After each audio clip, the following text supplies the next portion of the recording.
നമസ്തേ. അഹങ്കാരവും ആത്മാഭിമാനവും. നമുക്ക് ഇന്ന് ഈ രണ്ട് വാക്കുകൾ തമ്മിലുള്ള വ്യത്യാസത്തെക്കുറിച്ച് ചിന്തിക്കാം. അഹങ്കാരം ഒരു സംസ്കൃത വാക്കാണ്. ഞാൻ എന്ന ഭാവം. ഞാൻ ആരൊക്കെയോ ആണ്, എന്തൊക്കെയാണ്. ഞാൻ മറ്റുള്ളവരിൽ നിന്ന് തുലവും വ്യത്യസ്തമായ ലെവലിൽ നിൽക്കുന്ന ഒരാളാണ് എന്ന ചിന്ത തന്നെ. നിങ്ങൾക്കുള്ള പണമാകാം, ഇപ്പോഴത്തെ നിങ്ങളുടെ പദവിയാകാം, നിങ്ങളുടെ പൂർവ്വപിതാക്കന്മാരുടെ ജീവിത രീതികളോ സമ്പന്നതയോ ബുദ്ധിവൈഭവമോ ഒക്കെ ഒരുപക്ഷെ ഒരു അഹങ്കാരമായി നമ്മുടെ കൂടെ കൂടിയിട്ടുണ്ടാവാം. ആകാരഭംഗിയോ മുഖസൗന്ദര്യമോ പോലും അഹങ്കരിച്ചു പോകുന്നതിന് ഒരു കാരണമായിട്ടുണ്ടാകാം. വളരെ അപൂർവമായി നമ്മുടെ ഭക്തജീവിതമോ പുണ്യകർമ്മങ്ങളോ പോലും അഹങ്കാരത്തിന്റെ ലാഞ്ചന നമ്മുടെ കണ്ണുകളിൽ പ്രതിഫലിക്കുന്നുണ്ടാവാം. എന്നാൽ യാഥാർത്ഥ്യബോധത്തോടെ വിശകലനം ചെയ്താൽ ഇതൊന്നും സ്ഥായിയായി സ്ഥിരമായി നമ്മുടെ കൂടെ നിൽക്കുന്ന കാര്യങ്ങളല്ല എന്ന് നമുക്ക് മനസ്സിലാകും. പണവും പദവിയും അല്പകാലം മാത്രം കൂടെ നിന്നതിന് ശേഷം മറ്റൊരു വ്യക്തിയിലേക്ക് കൈമാറ്റം ചെയ്യപ്പെടുന്നു. ആകാരഭംഗിയുടെയും മുഖസൗന്ദര്യത്തിന്റെയും കാര്യമെടുത്താലും അത് തീർച്ചയായും കാലം കൊണ്ട് തേഞ്ഞു മാഞ്ഞു പോകുന്നതാണെന്ന് അനുഭവത്തിൽ നിന്ന് നമുക്കറിയാം. പിന്നെ പൂർവ്വപിതാക്കന്മാരുടെ സമ്പന്നതയോ ബുദ്ധിവൈഭവമോ ജീവിത രീതികളോ ചിന്തിച്ച് പറഞ്ഞും അഹങ്കരിക്കുന്നവരുണ്ട്. അതൊന്നും ഇപ്പോൾ ആ നിലയിൽ തന്നെ നിലനിൽക്കുന്നില്ല എന്നതാണ് യാഥാർത്ഥ്യം. അല്ലെങ്കിൽ അന്നത്തെ ഇരുണ്ട വശങ്ങളെക്കുറിച്ചുള്ള അറിവ് മൂടിവെക്കപ്പെടുകയോ തലമുറകളിലേക്ക് പകരപ്പെടുകയോ ചെയ്തിട്ടുണ്ടാവില്ല. ഇതിനെല്ലാറ്റിനും പുറമെയാണ് നമ്മുടെ ഭക്തജീവിതവും പുണ്യകർമ്മങ്ങളും ചിന്തിച്ച് അഹങ്കരിച്ചു പോകുന്നവർ.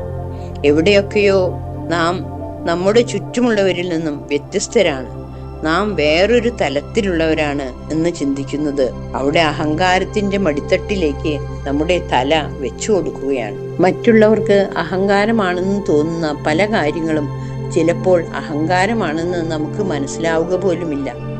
ഈ ഭൂമിയിൽ ജീവിക്കുമ്പോൾ നമുക്ക് കിട്ടിയ സൗഭാഗ്യങ്ങളെല്ലാം തന്നെ അല്പകാലം ഉപയോഗിക്കാൻ നമുക്ക് ലഭിച്ചിരിക്കുന്ന ദാനങ്ങൾ മാത്രമാണ്.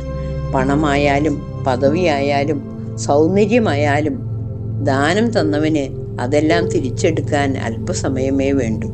ദാനത്തേക്കാൾ ദാതാവിന് മഹത്വം കൊടുത്ത് നന്ദിയോടെ സൗഭാഗ്യങ്ങൾ ഉപയോഗിച്ച് ജീവിക്കാമെങ്കിൽ അതൊരിക്കലും നമ്മുടെ തലയ്ക്ക് ഭാരം കൊടുക്കുകയില്ല. ബൈബിളിൽ അബ്രഹാം ബഹുസമ്പന്നനായിരുന്നു എന്ന് നാം വായിക്കുന്നു. അസംഖ്യം ആടുമാടുകളും സ്വർണവും വെള്ളിയും ഭൃത്യന്മാരുമുള്ള മനുഷ്യൻ. എന്നാൽ തൻ്റെ അടുത്തു വരുന്ന അതിഥികളെ നിലംപറ്റേ താണു വണങ്ങി ഭക്ഷണം കഴിക്കാനും വിശ്രമിക്കാനും ക്ഷണിക്കുന്നു. അരകെട്ടി അവർക്ക് ശുശ്രൂഷ ചെയ്തു എന്ന് വായിക്കുന്നു.